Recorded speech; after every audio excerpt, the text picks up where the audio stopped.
ปรารถนาเมื่อไก่เด้อ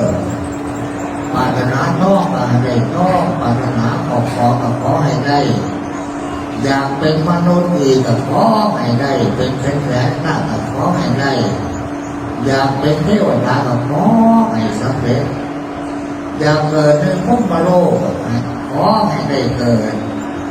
อยากเกิดในเมืองปณิพานก็ขอให้ได้เกิดนิพพานังปรมังสุขขังสุขอื่นจากปณิพานบ่มีซะแล้วปณิพานังปรมังสุขยังพระเจ้าทั้งหลายกล่าวว่าเมื่อพระนิพพานเป็นของว่างเปล่าบ่มีแต่เมืองพระนิพพานบรรพวา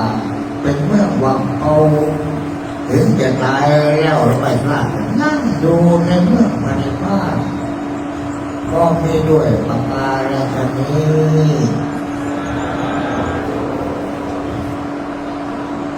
เราสาธุใน